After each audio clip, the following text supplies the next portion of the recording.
Bonjour! Alors, comme souvent, mes sœurs m'ont lancé un défi, celui des postures de yoga. Vous savez, vous essayez de réaliser toutes les différentes postures de yoga. En réalité, ce n'est pas vraiment un défi, parce qu'elles m'ont aussi envoyé la liste des postures qu'elles aimeraient que j'essaie. Et j'adore faire du yoga. J'essaie de pratiquer un peu chaque jour, et on dit pratiquer le yoga parce que ce n'est pas une question de se perfectionner ou de maîtriser un mouvement, c'est plutôt le pratiquer lui-même, c'est l'objectif. Allez, voyons ce qu'elles ont écrit. De la part de Chelsea. Quoi? Chelsea! D'accord, je vais choisir la première posture. Posture de la table en équilibre. De la part de Stacy, la chaise. Super! Ensuite, de la part de Skipper, la posture du danseur. Étonnant qu'elle choisisse celle-ci.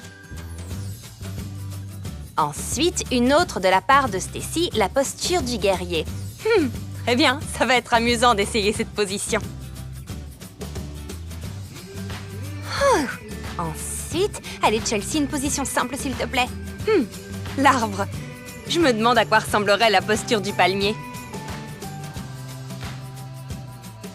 Alors, maintenant Skipper.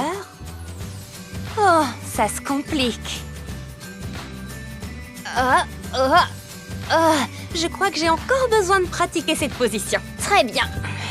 Maintenant, ma posture préférée. Savasana. C'est pour Chelsea. Et vous, quelle est votre posture préférée?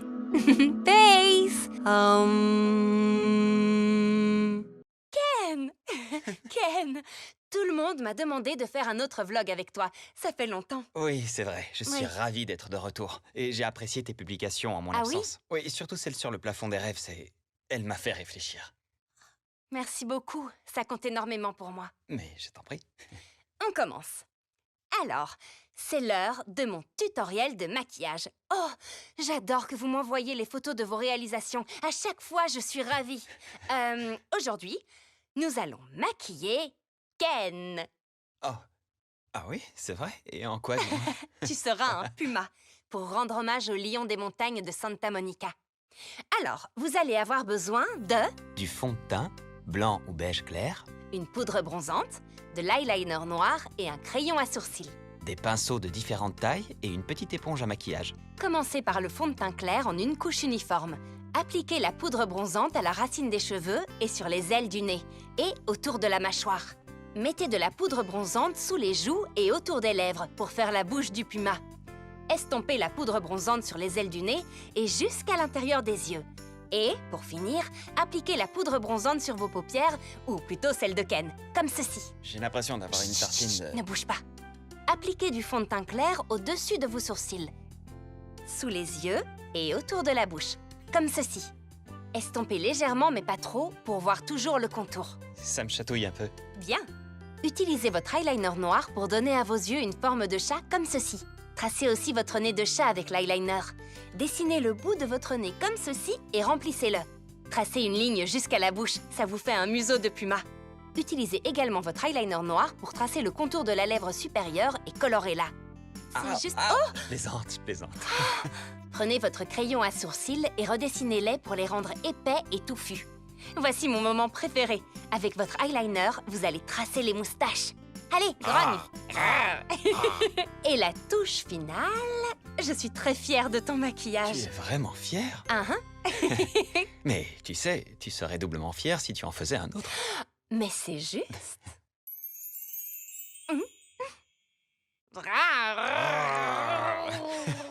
On peut faire un défilé de pumas pour Halloween. C'est une super idée. Tout le monde pourrait le faire. Merci beaucoup d'être venu sur mon vlog, Ken, et de m'avoir laissé te maquiller. Je pourrais l'appeler le tutoriel pour Halloween avec mon petit ami Puma. Je veux dire petit ami comme petit et ami. Joyeux Halloween, Pace! Exact. Pace. Tu sais, Barbie, j'ai pensé d'ailleurs parce que... Et peut-être que... Beaucoup de gens font la différence en s'exprimant. Nos voix sont une excellente manière de se faire entendre sur des sujets qui nous tiennent à cœur. J'adore entendre les histoires de personnes qui se sont levées un jour pour changer le monde. Mais ce n'est pas toujours évident. pas vrai? Se faire entendre peut être intimidant. Alors voilà ce que je pense. Premièrement, on n'est jamais seul. Si vous vous intéressez à une cause, je peux vous garantir que quelqu'un d'autre dans votre entourage se sent aussi concerné. Deuxièmement, s'engager est important. Je veux dire que c'est même la première étape, n'est-ce pas? Troisièmement, changer les choses ou défendre des droits ne fait pas forcément la une des journaux. Ce qui importe, c'est que la cause compte pour vous et que vous vous fassiez entendre. Et enfin, défendre une cause commence toujours par des petits pas. On peut tous faire des petits pas. Il n'y a pas que les adultes qui peuvent le faire. Par contre, ils peuvent nous aider. Mon amie Nikki pensait que l'habitat de nidification du héron bleu était menacé par un projet réalisé dans notre région. Elle ne savait pas quoi faire, alors elle a commencé par poser des questions. Elle en a parlé aux voisins, qui en ont parlé à leurs amis, et avant même de s'en rendre compte, le sujet a été soumis au vote et la ville avait trouvé un moyen de protéger les oiseaux. Changer les choses, pas à pas. Tout commence par le fait de faire entendre sa voix. Chacun de nous est une personne complexe et magnifique qui mérite d'être regardée et écoutée. Je ne me sens jamais bien quand je garde mes idées pour moi. Le monde a besoin de voix différentes et de vos idées, et vous ne pourrez inspirer le changement qu'en les faisant entendre haut et fort. Pace! Bonjour! Récemment, je vous avais parlé de ce phénomène appelé Dream Gap, ou en français, le plafond des rêves. On utilise cette expression pour désigner la façon dont beaucoup de petites filles de 6 ou 7 ans commencent à douter d'elles-mêmes et de leurs capacités, et cela les amène à ne plus croire en leurs rêves. Et je pense que l'une des raisons pour lesquelles cela arrive, c'est qu'elles n'ont peut-être pas eu de modèle lorsqu'elles étaient petites, ou plus tard. Un nombre incroyable de filles et de femmes réalisent l'impossible tout le temps, mais peut-être que les enfants, filles ou garçons, ne le savent pas. Alors, c'est pourquoi je tiens à partager avec vous mes modèles d'inspiration. L'histoire de leur succès, mais aussi de leurs faiblesses, qui peuvent être de vrais exemples et qui m'inspirent tous les jours. Donc, en l'honneur de ces femmes inspirantes, je vous en présente quelques-unes. Je suis une grande fan de Chloé Kim, la plus jeune championne olympique de snowboard. La regarder surfer, c'est comme regarder un ballet. Bonjour à tous. Alors, Chelsea et moi, nous avons sauté sur le trampoline ce matin. Vous savez, voler. Et je lui ai tout raconté à propos de Amelia Earhart. Elle est sans conteste l'une des pilotes les plus célèbres au monde, et c'est un modèle pour moi. Elle est surtout connue comme la première femme à avoir traversé l'Atlantique en avion. Mais ce n'est seulement qu'une partie de son histoire passionnante. Amelia Earhart a volé pour la première fois quand elle avait 23 ans, et c'était en 1920. Elle s'est découvert une passion. En seulement 2 ans, elle a réussi à obtenir sa licence de pilote et a économisé pour acheter un avion d'occasion à 2 places qu'elle a appelé le Canary parce qu'il était jaune vif. Quelques années plus tard, Amelia a reçu un appel. On lui a demandé si elle voulait être la première femme à traverser l'Atlantique en avion. Et comme Amelia n'avait peur de rien, elle a répondu oui. Mais puisque nous étions en 1928, ce qu'on lui demandait en fait, c'était si elle voulait être la première femme passagère. Le vrai pilote était bien évidemment un homme. Alors après ce voyage, Amelia a dû dire « Bon, c'était très amusant, mais ce que je veux faire en fait, c'est voler en avion et traverser l'Atlantique en tant que pilote. » Et c'est ce qu'elle fit. Elle a mis 20 heures, et elle fut la première femme à réaliser cet exploit. Pendant les années qui suivirent, Amelia Earhart est devenue un modèle en aviation. Elle a battu plusieurs records, non seulement en tant que femme, mais aussi en tant que pilote. Amelia n'a pas simplement suivi sa passion. Elle a travaillé dur pour que le monde soit plus accessible aux femmes aussi. Elle a écrit des livres, elle a donné des cours, elle a redonné du courage aux femmes tout autour du monde. Chelsea m'a demandé les raisons pour lesquelles elle est mon modèle, et je ne savais pas par laquelle commencer. Sa persévérance, son attitude positive, ou bien son courage. Pour moi, elle est la preuve qu'on peut être ce que l'on veut dans la vie, mais aussi que ça n'empêche pas d'aider les autres à être ce qu'ils veulent être. Pace! En hommage à Amelia Earhart, elle a contribué à changer le monde. Je voulais vous parler d'une autre tradition amusante que ma famille et moi respectons. Vous devriez essayer aussi. L'idée est simple, c'est de s'écrire des lettres à nous-mêmes dans le futur. Regardez, celle-ci est l'une de mes préférées. Je l'ai dessinée quand j'avais à peine 5 ans. Plus tard, je voulais devenir une danseuse, docteur, astronaute et princesse. Tout ça en même temps. Et vous voyez, je me souviens que j'avais un ami en particulier qui est même taquiné sur le sujet, comme si je ne pouvais faire qu'un seul choix. Sérieusement? Alors, j'ai cherché exactement sur Internet ces professions. Danseuse, docteur, astronaute et princesse. Et regardez ce qui est apparu. C'est incroyable, non? Mae Jemison. Cette personne est réelle. Docteur, elle l'est.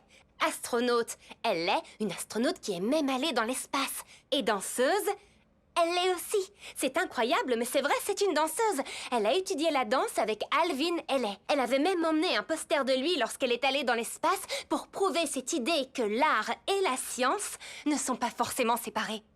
Alors, ne laissez jamais personne vous convaincre que vous devez faire un seul choix dans votre vie. La vie est longue, remplissez-la. Oh, concernant sa condition de princesse, disons que quiconque a déjà flotté dans l'espace, dansé dans West Side Story, guéri toutes sortes de maladies et de blessures et enseigné aux enfants toutes les possibilités de la science dès leur plus jeune âge, est forcément un guide pour moi. Et tout le monde sait que les meilleurs guides sont toutes des princesses. Bonjour tout le monde. Vous n'allez pas me croire quand vous saurez qui j'ai eu la chance d'interviewer, la danseuse Misty Copeland. Malgré son agenda très rempli, elle a pris le temps de répondre à mes questions. C'est vraiment gentil à elle. Alors Misty, commençons cette interview par les questions sérieuses. Fromage ou pepperoni? Fromage ou pepperoni? Alors, sur ce point, je dois répondre fromage, car j'ai arrêté de manger de la viande. Mais j'adorais le pepperoni quand j'en mangeais autrefois. Fromage ou pepperoni pour toi, Barbie? Oh, certainement fromage, parce qu'il n'y a rien de meilleur que du fromage fondu. Quel est le rôle de tes rêves? J'ai eu la chance de l'interpréter, c'était Juliette. Mais j'aimerais bien un jour décrocher un rôle dont je rêve. C'est un rôle auquel je pense depuis que j'ai découvert les ballets. Et c'est Kitri dans l'opéra de Don Quichotte. Oh, je ne l'ai jamais vu. Je vais l'ajouter à ma liste. Barbie, est-ce que tu aimes, toi aussi, le ballet? Oui, j'aime beaucoup. En fait, ma sœur Chelsea prend actuellement des cours et elle voudrait savoir si tu as quelques conseils à lui donner pour l'aider à se souvenir des 5 positions. Eh bien, je crois qu'il est préférable de les faire dans l'ordre. Et je pense que la première position est vraiment la plus facile à faire de toutes. Et c'est pour ça qu'elle vient en premier. Les positions suivantes augmentent en difficulté suivant leur ordre. Chacune d'elles devient de plus en plus compliquée. Et donc, la 5e position est de loin la plus difficile que vous devez faire. Elle occupe la dernière place parce que vous finissez comme un bretzel. Mais c'est très bon, un bretzel. D'accord, voilà un très bon conseil. Quel autre bon conseil pourrais-tu nous donner? Ne laissez jamais le jugement des gens définir qui vous êtes. C'est quelque chose de très important que j'ai dû comprendre très vite en tant qu'artiste. On est habitué à être critiqué en permanence dans cet art. J'imagine. Bien, peux-tu me donner 3 choses qui te rendent juste heureuse? Le ballet, la musique et manger aussi. Moi aussi. Quelle est ta plus grande peur?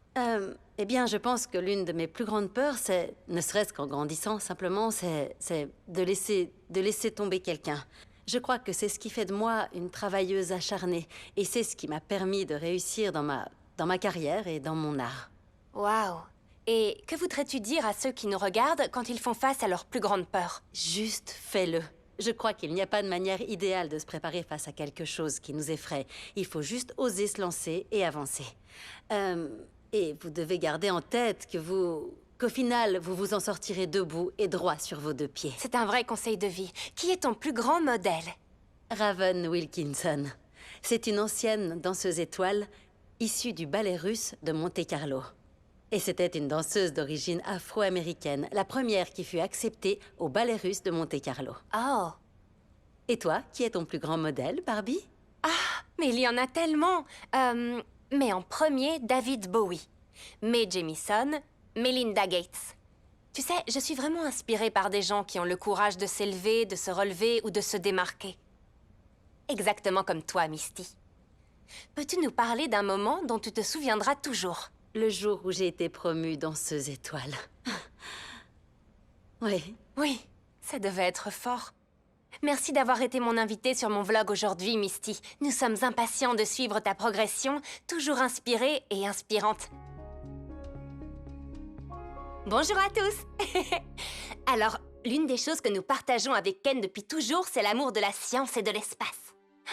Je me souviens, quand nous étions enfants, nous jouions aux scientifiques de l'espace et nous vivions des aventures incroyables sur différentes planètes et... nous avions vraiment une imagination débordante. Alors, notre professeur de sciences de l'époque, Mademoiselle Naito, avait remarqué à quel point nous aimions l'espace et nous a proposé de mener un projet sur Catherine Johnson. Elle fut une pionnière dans le programme spatial et elle est rapidement devenue pour Ken et moi une sorte de modèle à suivre. Sans son travail, les États-Unis n'auraient jamais envoyé quelqu'un dans l'espace. Nous n'aurions même jamais mis un pied sur la Lune. Mais savez-vous ce que Ken et moi avons appris? Elle l'a fait grâce aux maths. Voyager dans l'espace avait toujours été un rêve pendant des milliers d'années, mais les mathématiques de Johnson l'ont rendu possible. Johnson avait bien compris que les mathématiques ne sont pas juste des nombres qui représentent des concepts abstraits. C'est aussi un moyen d'exprimer le monde naturel dans un langage particulier. En étudiant les travaux de Johnson, Ken et moi, nous avons appris à regarder le monde et même tout l'univers avec un regard différent. Les mathématiques rendent l'imagination réelle. Merci, Mademoiselle Naito, pour nous avoir orientés dans la bonne voie. Et merci à Catherine Johnson pour nous avoir ouvert la porte du monde et de l'univers. Space! Space! Space! Space! Space! Space! Space! Space! Bonsoir. Alors, je voulais faire une surprise à Barbie pour les fêtes. Et je lui ai déjà préparé la plus cool des playlists. Toutes les chansons sur le thème des sœurs. Et bien sûr, je sais que je pourrais juste lui envoyer. Mais je préfère lui faire un paquet cadeau pour qu'elle puisse l'ouvrir et découvrir la clé USB. Alors, j'ai décidé de lui faire un tutoriel surprise qu'elle pourra mettre sur son vlog. Surprise! Voici donc mon tutoriel de carte cadeau pour sœur qui accompagnera le paquet. Et oui, j'ai aussi un côté sensible, vous voyez? J'ai imprimé un tas de photos de nous durant toutes ces années. Assurez-vous que le papier imprimé ne soit pas trop épais, car vous allez superposer les images les unes sur les autres. Puis, je les ai découpées et collées dans une composition comme celle-ci. C'est très amusant de faire un pêle-mêle avec toutes ces photos. Oh, et j'utilise de la colle classique en bâton pour les coller ensemble. Ensuite, pour faire un pochoir, je prends du papier cartonné de couleur. J'utilise cette couleur car je sais qu'elle l'adore. J'écris alors mon message en lettres majuscules, comme ça. Ensuite, avec de petits ciseaux, découpez le contour intérieur des lettres. Le secret, c'est de s'assurer de bien évider les lettres sans vous blesser et sans couper les pourtours et le support papier, comme ça. Maintenant, prenez un bâton de colle et placez le pochoir sur le pêle-mêle de photos. Et vous obtenez ce visuel super amusant. Barbie? Oui, je vais ranger mes affaires dans ma chambre et je redescends. Et elle ne devait pas revenir maintenant. Oh mince!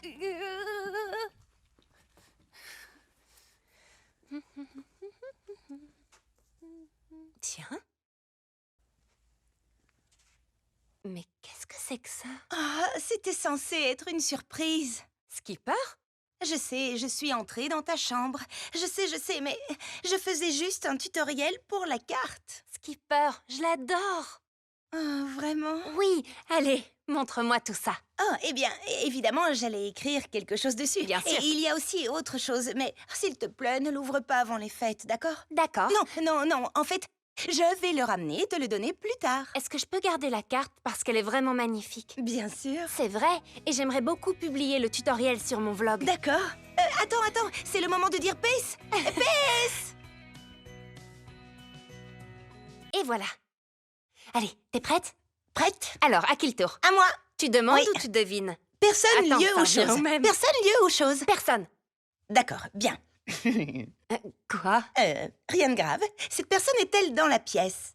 Non, mais tu peux voir cette personne sur des photos.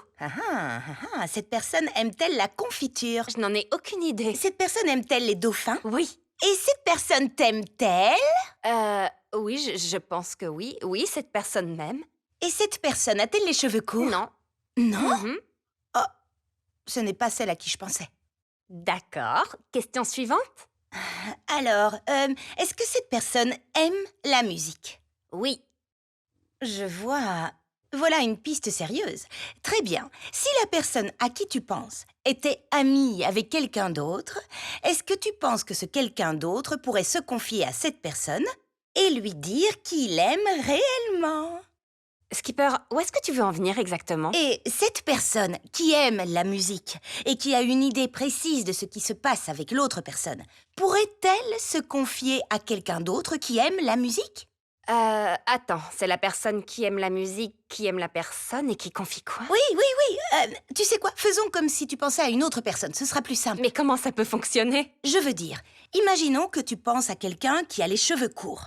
D'accord. Et si cette personne, avec des cheveux courts, faisait par exemple, je ne sais pas moi, un vlog avec toi, et qu'elle se confiait à toi après que la caméra soit éteinte, et que tout le public entendait cette personne dire « Je voulais te dire juste avant que la caméra s'éteigne, eh bien, qu'est-ce que cette personne te dirait ensuite? Pour être très honnête avec toi, j'ai été envoyée en mission par tout le monde. Tout le monde? Pour comprendre, oui, tout le monde. Enfin, les sœurs Roberts. Et on voudrait savoir. Tu sais, on va reprendre depuis le début. Alors, la personne à laquelle je pense a...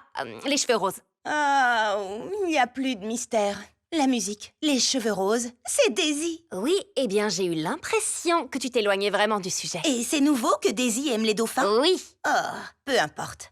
On recommence. Pense à quelqu'un d'autre. Un garçon avec des cheveux courts. Skipper, je ne te raconterai rien. Me raconter quoi? Tu le sais très bien. Quoi? Ce que Ken m'a confié.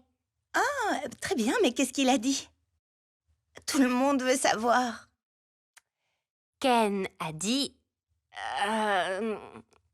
Tu vois, c'est un peu compliqué, d'accord? Nous sommes des amis. Oh, des amis. C'est ton tour. Mon tour? Personne, lieu ou chose? Ah, d'accord. Mais ne crois pas que je vais abandonner si vite. Chose. Si je t'enlevais cette chose, est-ce que tu craquerais? Oui, mais en parlant de craquer... Est-ce transportable? Non, pas vraiment. C'est ta platine. Ah, comment as-tu trouvé aussi facilement? Très bien, c'est mon tour. Et cette fois, je choisis un lieu. Ah,